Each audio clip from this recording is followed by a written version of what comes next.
Hello and welcome to the 19th installment of my grading of all of the expansion cards in Terraforming Mars. This is the 8th episode on Colonies. As always, if you want insight into the grading system, check out the description, or click on the link in the top right hand corner to get to the first video, where I explain it all. If you want to know how I go about ranking the expansion cards compared to the base game cards, check out the first video of rating expansion cards, which is also linked in the description. But let's get started. Last episode we had an S tier card with Research Colony. We can actually top that in this episode with two S tier cards. The first of which is Skydogs, probably the best card of this expansion.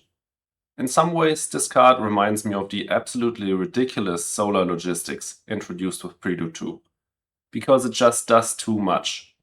Not only do you get the same global discount as Research Outpost, but also 2 points and a goddamn trade fleet. Who in their right mind thought that this card, with a measly 2 Earth tag requirement, needed that much utility stacked on it?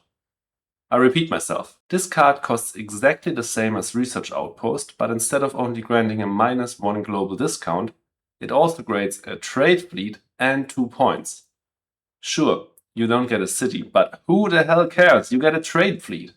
I told you time and time again in this series and my other videos on colonies that trading and placing colonies is basically required when playing with this expansion, and getting a second trade fleet is game-breakingly strong by extension. Especially if your opponent can't get a second one himself. So yeah, obviously Skydogs shoots up to S tier, and as I said, it's a contender for the best card of this expansion. Next up, we'll get to a more average card, but in true colonies fashion, it's of course an engine piece. Solar Probe is a cheap card draw space event, so let's compare it to Tech Demo. Solar Probe costs 4 MC more, but comes with a point. So if it draws 2 cards, it's roughly even in value with Tech Demo, if not a bit better, especially in the late game where you truly appreciate the VP. So when playing Solar Probe as your 6th science tech, you already get good value, but it can significantly increase from there. Colonies really is the science space engine degen expansion, and I've seen 4 cards drawn from Solar Probe multiple times. Of course, more often than not combined with crazy space discounts and rebates.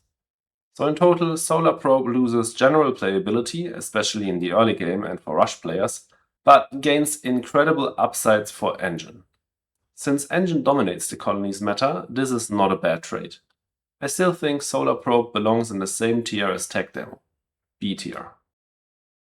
We have to talk about at least one bad card this episode though. Solar Reflectors is everything this expansion is not about. It's a straight up heat prod card, most akin to Mohole Area or Soletta, but without the utility of Mohole Area and without the power of Soletta. It's just below average and underwhelming. Let's analyze why by comparing it to Mohole. At first glance it looks good for Solar Reflectors as it grants 1 heat prod for 5.2 MC, while Mohole charges you 5.75 MC. But when do you want to play these cards? In the early game.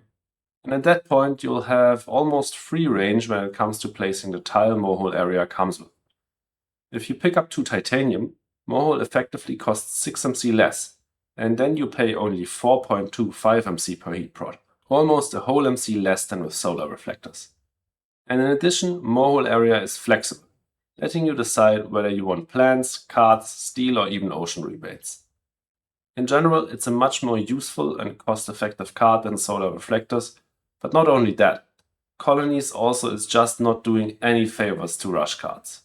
Even Mohole Area loses some value when playing it with this expansion, and due to these factors I have to place Solar Reflectors in D tier. Funnily enough, we get to talk about all 3 cards that grant you an additional trade fleet in this episode, and the next one, Spaceport, is the weakest of them all. It's easy to explain why. First of all, with a cost of 22 plus 3 plus 7 MC for the power, it's the most expensive of these cards. Secondly, it heavily competes for power prod with the thing it should enable you to do more of, trading. Basically, you don't want to spend a power prod on a card that lets you trade more, since you need power prod to trade. And lastly, cities often do not combo that well with an engine strat, heavily focused on trading.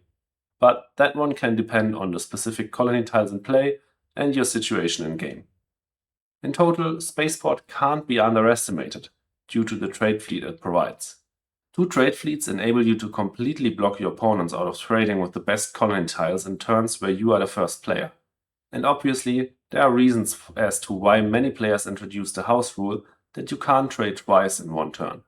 At the same time, Spaceport often feels like the clunkiest of the trade fleet providers, and therefore it's a low A tier card for me.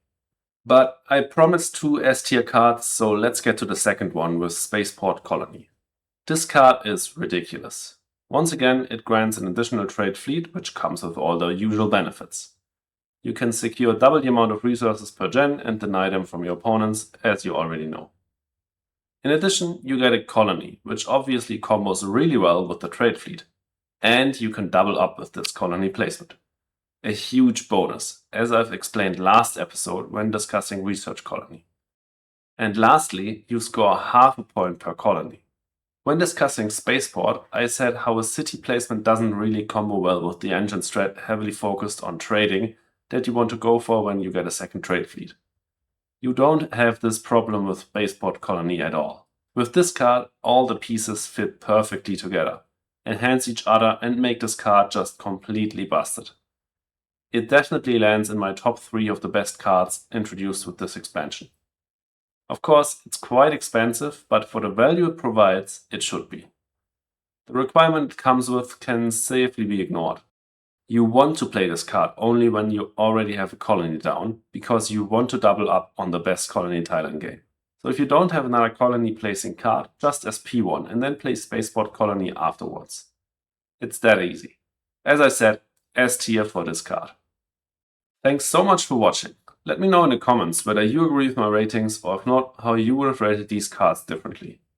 Also, if you enjoyed the video, please leave a like and consider subscribing. And lastly, please check out my Twitch and my Twitter. See you in the next video.